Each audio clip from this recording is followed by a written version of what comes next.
पवन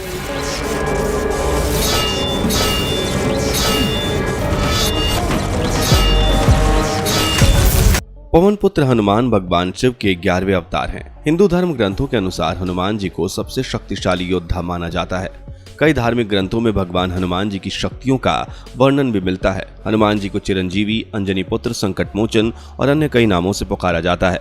इन्हें इतनी सिद्धि और शक्तियां प्राप्त थी कि बड़े से बड़े योद्धा भी इन्हें हरा नहीं पाते थे। लेकिन क्या आपको पता है कि एक योद्धा ऐसे भी हैं जिन्होंने हनुमान जी को हरा दिया था? आखिर वो कौन था जिसके पास इतनी शक्ति थी कि उसने पवन पुत्र हनुमान को ही मात दे दी थी? कहा जाता है कि हनुमान जी अमर थे, ऐसा कोई इंसान इस धरती पर नहीं था जो उन्हें मार सके। तो क्या हनुमान जी आज भी जिंदा हैं? श्रीलंका के जंगलों में भगवान हनुमान जी को देखे जाने के दावे भी किए जाते हैं। यदि आप इन सवालों के जवाब जानना चाहते हैं तो इस वीडियो को अंत तक देखते रहिए। यदि आप हमारे चैनल पर नए हैं तो चैनल को जल्दी से सब्सक्राइब कर लीजिए और वीडियो को लाइक करना मत भूलिएगा। चलिए बिना किसी देरी के इस वीडियो को हम शुरू करते हैं।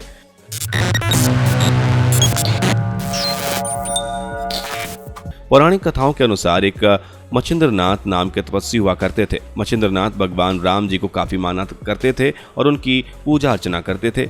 वह राम सेतु को देखने आए तो वो काफी प्रसन्न हुए। भगवान श्री राम की तपस्या में लीन होकर समुद्र में स्नान करने लगे। जिस समय वह समुद्र में तपस्या कर रहे थे उसी समय हनुमान जी की नजर उन पर पड़ी। हनुमान जी जानते थे कि मच्छिंद्रनाथ काफी ज्ञानी और तपस्वी हैं, इसलिए पवन पुत्र हनुमान जी ने मच्छिंद्रनाथ जी की परीक्षा लेने की सोची। हनुमान जी ने अपनी शक्तियों से ऐसी लीला रची कि वहां पर तेज बारिश होने लगी। मच्छिंद्रनाथ हनुमान जी को ना पहचान पाए, इसलिए हनुमान जी ने एक बूढ़े वानर का रूप धारण कर लिया। हनुमान जी पूरी ताकत से पहाड़ पर गुफा बनाने के लिए प्रहार करने लगे। पवन पुत्र हनुमान को पहाड़ पर तेजी से प्रहार करते हुए देख मच्छिंद्रनाथ की नजर भी एकदम हनुमान जी के ऊपर पड़ गई। मच्छिंद्रनाथ ने भगवान हनुमान जी को, जो बानर रूप में थे, उनसे कहा कि मूर्ख, प्यास लगने पर कुआं नहीं खोदा जाता, वह प्यास लगने से पहले ही खोदा जाता है। इस प्रकार तुम्हें वर्षा होने से पहले ही वर्षा से बचने का स्थान खोज लेना चाहिए था। तभी हनुमान जी ने सोचा कि क्यों ना मच्छिंद्रनाथ से उनका परिचय लिया जाए। मच्छिंद्रनाथ ने कहा, मैं तपस्वी हूँ और मैंने कई शक्तियाँ प्राप्त की हैं, मुझे हराना किसी के बस की बात नहीं है। हनुमान जी इतना सुनते ही मच्छिंद्रनाथ को कहा कि संसार में भगवान राम और हनुमान जी से श्रेष्ठ कोई अन्य योद्धा नहीं है। हनुमान जी ने कहा कि मुझे उनकी कुछ शक्तियाँ और सिद्धियाँ प्राप्त हैं। इनके पश्चात हनुमान जी और मच्छिंद्रनाथ में एक बहस शुरू हो गई, जिसके बाद दोनों एक दूसरे को युद्ध के लिए ललकार चुके थे। हनुमान जी ने कहा कि यदि आप इतने बड़े ज्ञानी और सिद्धि प्राप्त योद्धा हैं तो आप मुझे युद्ध में हरा कर दिखाएं, तभी मैं आपको मानूं।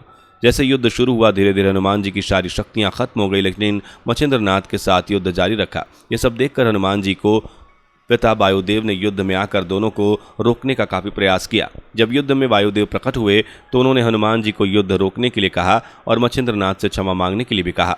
हनुमान जी ने अपनी गलती स्वीकार की और उन्होंने मच्छिंद्रनाथ के सामने हार मान ली और उनसे क्षमा मांगी। इसके पश्चात पवन पुत्र हनुमान इस युद्ध में हार गए।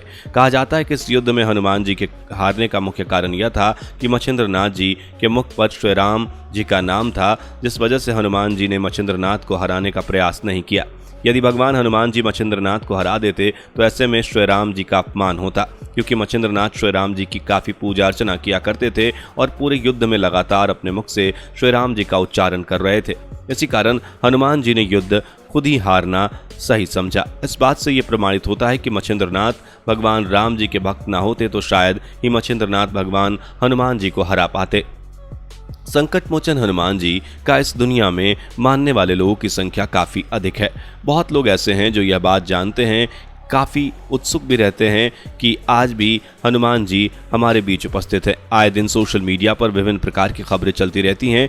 साल 2014 में भगवान हनुमान जी के जीवित होने के संबंध में काफ़ी चौंकाने वाली खबर सामने आई थी। रिपोर्ट के मुताबिक श्रीलंका के जंगलों में रहने वाली जनजाति ने भगवान हनुमान जी के जीवित होने का संकेत दिया। श्रीलंका की मातंग नाम की जनजाति के द्वारा यह भी कहा गया है कि 2055 में भगवान हनुमान फिर दोबारा जनजाति के लोगों से मिलने आएंगे। पवन पुत्र हनुमान को अमर कहा जाता है, यानी इस सृष्टि में ऐसा कोई योद्धा नहीं है जो भगवान हनुमान जी को मार सके। ऐसे काफ़ी सारे प्रमाण हैं जिससे यह साबित हो चुका है कि आज भी भगवान हनुमान जीवित हैं। शिमला के जाको मंदिर में भी भगवान हनुमान जी के पैरों के निशान मिले हैं। इस मंदिर के पीछे भी काफ़ी बड़ा इतिहास छुपा हुआ है। कहा जाता है कि जब संजीवनी बूटी लेने के लिए भगवान हनुमान जी द्रोण पर्वत पर जा रहे थे तो उन्होंने रास्ते में जाकू नाम के एक ऋषि से रास्ता पूछा था। उसी रास्ते से जाकर हनुमान जी संजीवनी बूटी लेकर आए थे। आते समय कहीं देर ना हो जाए इसलिए उन्होंने आते समय दूसरे रास्ते को चुना और उस रास्ते से वापस चले गए थे। बाद में वह जाको ऋषि से मिलने के लिए आए थे। जब वह बाद में जाको ऋषि से मिलने के लिए आए तो जिस स्थान पर वह खड़े थे वहां पर उनके पैरों के निशान हो गए। उसी स्थान पर इस मंदिर का निर्माण किया गया और यह मंदिर देखने में आज भी बहुत ही ज्यादा आकर्षक है और यहाँ बहुत सारे श्रद्धालु आते हैं। इस मंदिर के अलावा भी कई ऐसे सबूत हैं जिनसे भगवान हनुमान जी के जीवित होने के प्रमाण मिलते हैं। आज के इस वीडियो में हमने आपको यह जानकारी दी कि आखिर क्यों सृष्टि के सबसे ताकतवर और सिद्धि प्राप्त योद्धा हनुमान जी एक ऋषि से हार गए थे। आपको वीडियो कैसी लगी कमेंट सेक्शन में ज़रूर बताइएगा। वीडियो अच्छी लगी हो तो लाइक करना ना भूलें, चैनल को जल्दी से सब्सक्राइब भी कर लें, साइड में दिखाई दे रहे बेल आइकन का बटन भी दबा लें ताकि नई वीडियो की नोटिफिकेशन आपको मिलती रहे। दोस्तों, आपको स्क्रीन पर 2 और वीडियोस दिखाई दे रही हैं, जिसे देखने के लिए स्क्रीन पर क्लिक करें।